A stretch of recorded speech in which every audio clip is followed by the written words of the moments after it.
Hello everyone and welcome to the Eddie Proudfoot podcast. Today on our 7th episode, we are going to be talking about alignment in Dungeons & Dragons 5th edition. So let's get started. First off, what does alignment mean? What is alignment meant to inform us about? What is alignment here for in the game? Well, the answer to this question is not easy or straightforward, and people will have a lot of different opinions and thoughts on exactly what alignment means. And the reason for this is because in the player's handbook, the alignment explanation on page 122 of chapter 4 is only about a half a page long. And it's very brief. It just says that alignment is how your character orients themselves in the world effectively.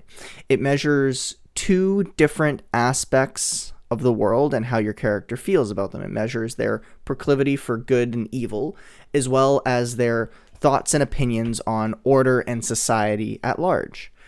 So these give us two different axes, if they were, and there's 3 different spots for each. So we cross those and we get 9 different possible alignments. So we have good, neutral, and evil, and then we have lawful, neutral, and chaotic. Where lawful means you're aligned with society and its values, neutral means that you're kind of in the middle, some you agree with, some you don't, and chaotic means you do not really care about the thoughts and opinions of society. Whereas good, neutral, and evil are more along the lines of doing the right thing when it's good for you, and carrying out the most cruel and immoral acts that one can imagine. So what are all 9 of these alignments, and how do they affect your character's play? So first, let's get into the alignments. The alignments are, in no particular order, lawful good, lawful neutral, lawful evil, neutral good, neutral neutral, neutral evil, chaotic good, chaotic neutral, and chaotic evil. In that ordering, let me just give you a brief explanation of what each alignment is meant to feel like when you play it. Lawful good is all about doing the right thing as it's expected of you by society. Lawful neutral is about acting in accordance with the laws, tradition, and your own personal ethical code. Lawful evil is about doing whatever you want methodically as long as it follows some tradition, loyalty, or order of any kind.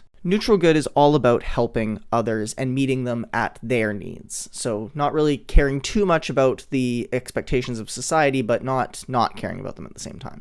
Neutral is the alignment that doesn't really dabble in these questions of morality in terms of good, evil, lawful, chaotic. It just flat smack right in the middle. And it's all about doing what's best for you at the time and your immediate companions. Then we have neutral evil, which is all about doing whatever you think you can get away with, regardless of who you hurt or harm along the way. We have chaotic good, which is all about following your conscience and not giving a damn what society thinks about it. Then we have chaotic neutral, which is all about living life on a whim and following your free will and your freedom above all else. Finally, we have chaotic evil, which is the most evil of alignments in my opinion, because it's all about just committing arbitrary acts of violence. Doing this with a motivation of greed, hatred, or bloodlust, or some other evil motivation behind it.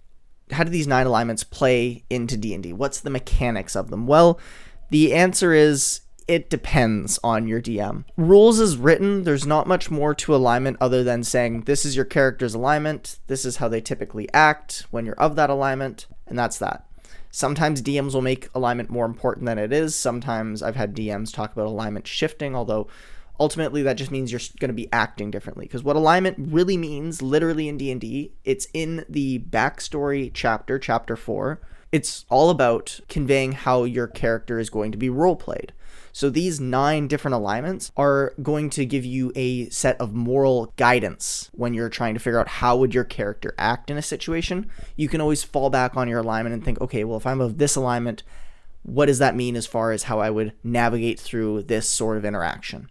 For a first-time player, that's really all it means. I wouldn't focus too heavily on your alignment for a first-time player. I think it's something that kind of comes as you start to play. If you're not sure of how you're going to play your character, start with a neutral-based alignment. Any of the neutral ones are easy because then you can kind of figure out if you're going to fall closer towards the good or closer towards the evil, especially once you start playing the game. Not that one is better than the other. Sometimes, like I said, it's up to the DM here. Your alignment may have consequences. It might open some doors for you or close others and vice versa. And the final thing thing I'll close off with here is players aren't the only characters in D&D that have alignment. NPCs, as well as some monsters, have alignments. Some monsters have a low enough intelligence that they do not comprehend questions of morality and ethics, society and order, so they do not have an alignment and are considered unaligned. Instead, these monsters will act on instinct alone.